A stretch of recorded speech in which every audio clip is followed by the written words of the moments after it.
here we are. We pick up content regarding exponential and logarithmic functions. You should be very happy to know you are nearing that point where you officially achieve 3 college credits. You'll have a college transcript.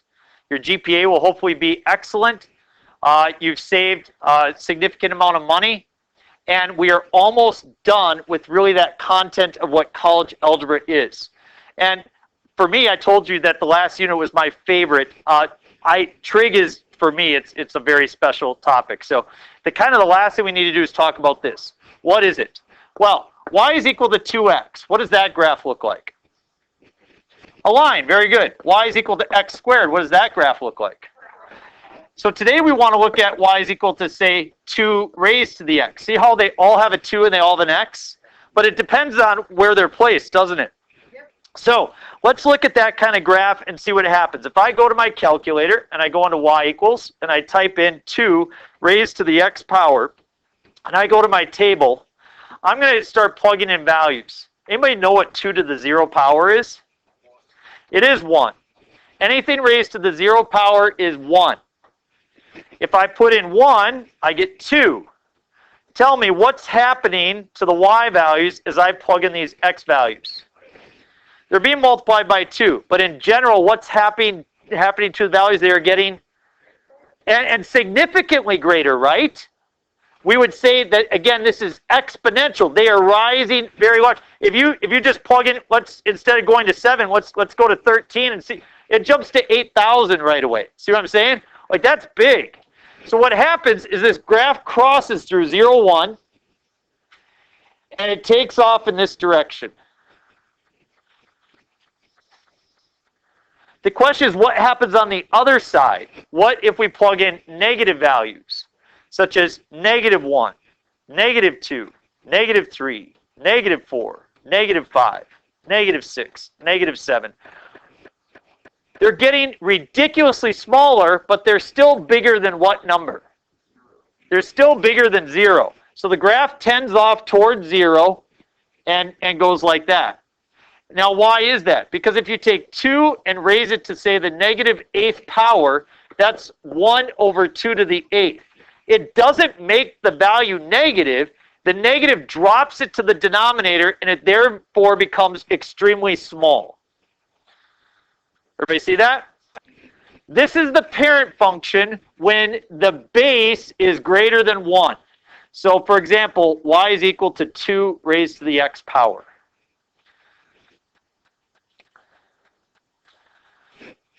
What happens if we flip it? What happens if a is between 0 and 1? Say y is equal to 1/2 to the x power. Well, the graph still goes through 0, 1, but it starts up and it finishes down. It never actually crosses the x-axis. And because it doesn't cross the x-axis, we say that it follows a horizontal asymptote. Notice this asymptote of y is equal to 0. So you've learned how to graph absolute value functions, square root functions, parabolas, all sorts of pieces. We're going to add this to our knowledge of graphs and what they look like. Want to talk about e real quick. E is a special number. It's kind of like pi. I'll show you how to compute it someday, but pi is 3.141, so on and so forth. Well, e is a special number, 2.7182818284559. It's amazing how many 1s and 8s and 2s it has at the beginning. But it goes on forever. And it has to do with the way that things grow in nature. Things grow exponentially. So when you see the graph of y is equal to e to the x, that's like y is equal to 2.7 to the x. So do you think it will look like more the graph in this part or this part? The blue graph or the red graph? The blue, because this is greater than 1. And sure enough, this graph looks like that. And if it's e to the negative x, that means 1 over e raised to the x power. Do you think it'll look more like the blue function or the red? The red. So I'll draw it like that. So you have a basis of understanding for what exponential functions look like. We are going to transform these functions and look at their shapes by turning to the very first page of notes.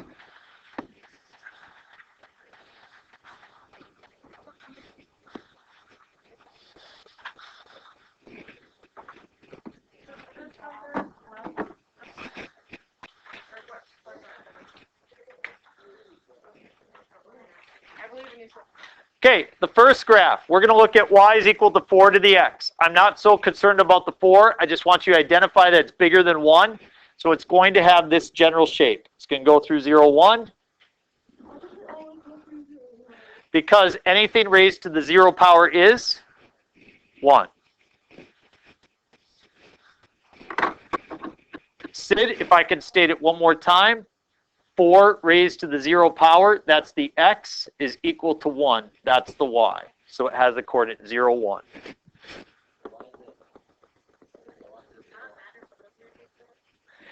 It could be 8, it could be 3, it could be 5, whatever.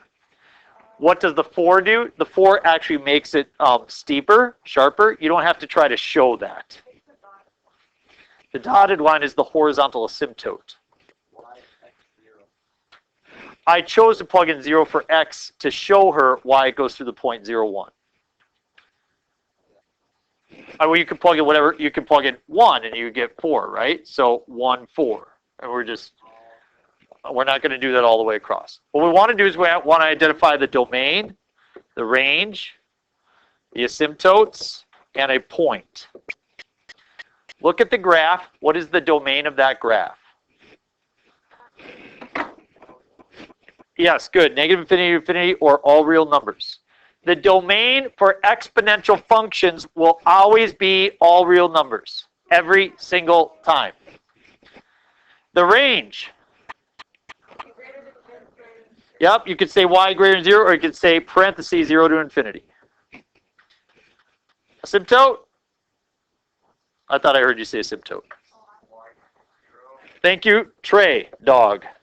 Love the haircut. Thank you, Jack. Like a ventriloquist, you're like throwing your voice over there. It's very good. Nice trick. I like it. And the point it goes through is 0, 1.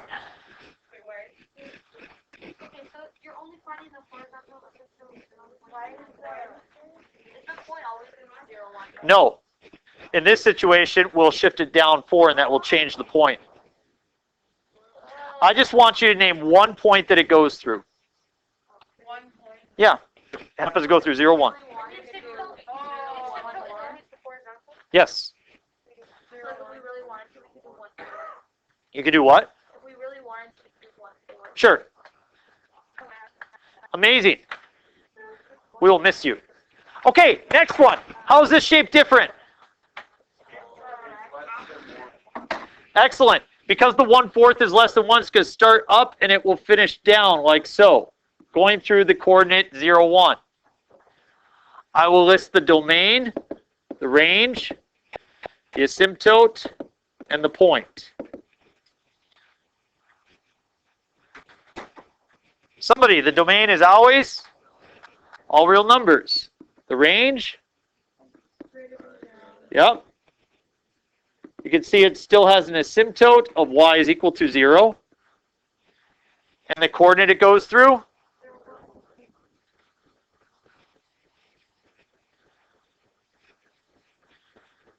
The third one, will it look like letter A or letter B? Letter A. I don't care about the 2 or the 4, okay? You don't have to try to show the difference, you know what I mean? So, all your answers are they're the same as A, so let's just leave it alone and move on. Letter D, is that going to look more like letter A or letter B? Very good. The 8 makes it look like A. The negative creates a vertical flip. So therefore, it's going to look like that. Yep, the negative creates that vertical flip. I'm trusting you'll be able to do it. Domain, range, asymptote, and point. What is always the domain? All reals. What is the range? Negative infinity to 0. Yes. You guys have been pretty good with this through the year. I would appreciate if you wrote it from least to greatest. So instead of 0 to negative infinity 0, see what I'm saying? So that would be best. Okay.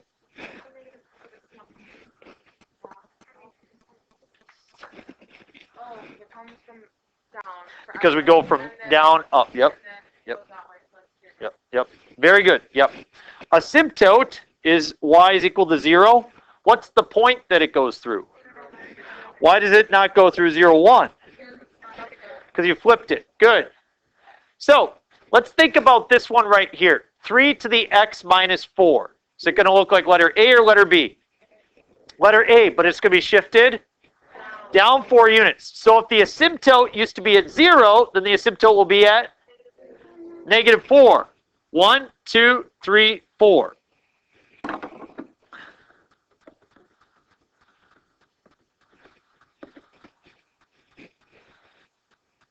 If the point used to be at 0, 1, and it shifted down 4 units, where is it going to be? 0, negative 3.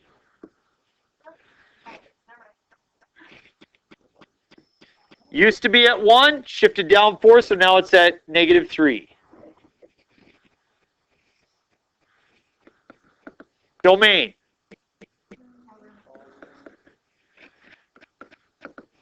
Range.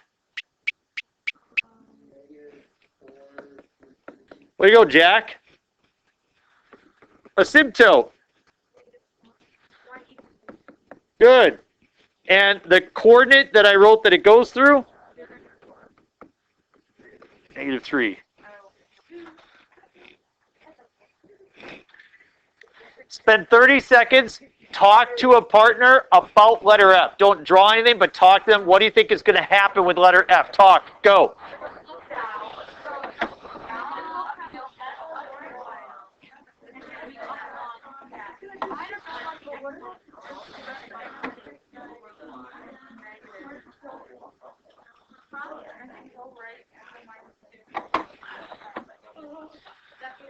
Five, four, three, two, one. Stop. I heard a lot of good things. What is the 2/3 going to make it do? Start up and finish down. Good. What's the plus 1 going to do? Up 1. What does the x minus 2 do? Right 2. Notice how this was up and down, and the plus 1 is up and down. This is how we get left and right. So it's going to move it right 2, and we're going to be up 1. So the coordinate normally goes through 0, 1. So if it moves right 2 and up 1, where is it going to be? 2, 2.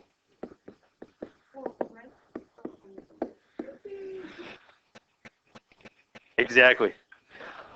All right. Now, I want to talk about the asymptote. This horizontal shift of right 2, does that change the asymptote? Nope. Does the vertical shift of up 1 change the asymptote? Yes.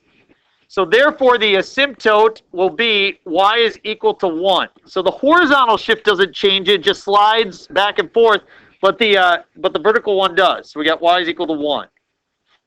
Okay. Then I need the domain. What's always the domain? And the range? Negative 0, no, negative 0. Hey, no, hold on. Wendy, we're starting here. Infinity 0. What's my height? What's my height? 1. 1 infinity. Good. Yay. Good job, Wendy. You got it. Flip it.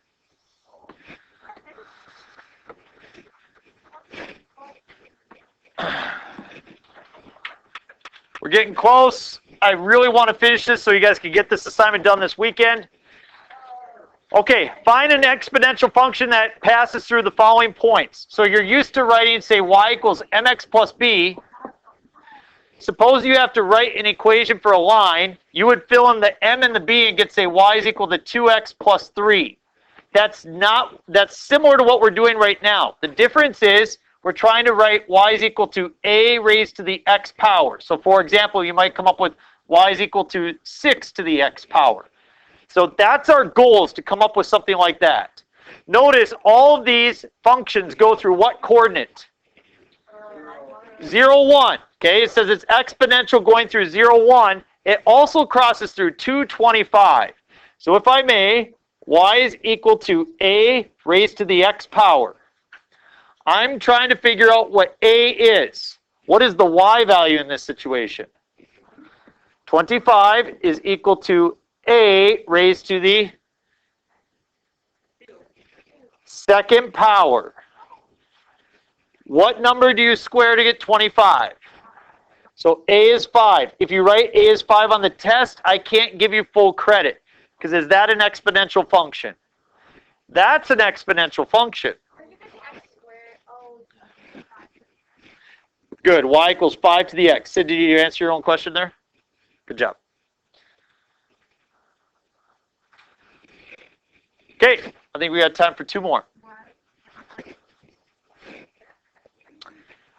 Y is equal to a to the x. What is my y value? 2/3 equals a to the -1. What happens when you take something to the -1? What happens to it? It flips. So what number would you flip to get 2/3? So a is 3/2.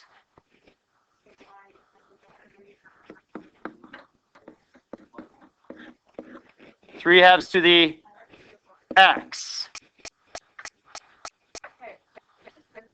You try letter C on your own. Go.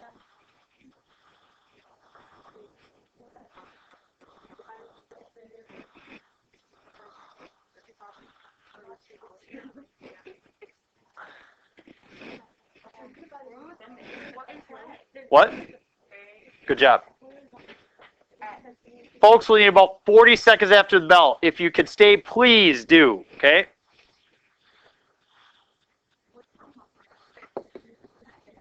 What number do you cube to get 8? So a is 2. So you got y is equal 2 to the x power. Let's do the last one and we'll be done. If you have to go, I get it, but please stay if you can. So I have y is equal to a to the x. My y value is 1 over 10,000. That's equal to some number to the 4th power. What number would you take to the 4th power to get 10,000? 10. So what number would you take to the 4th power to get 1 over 10,000? 1/10. So a is 1/10.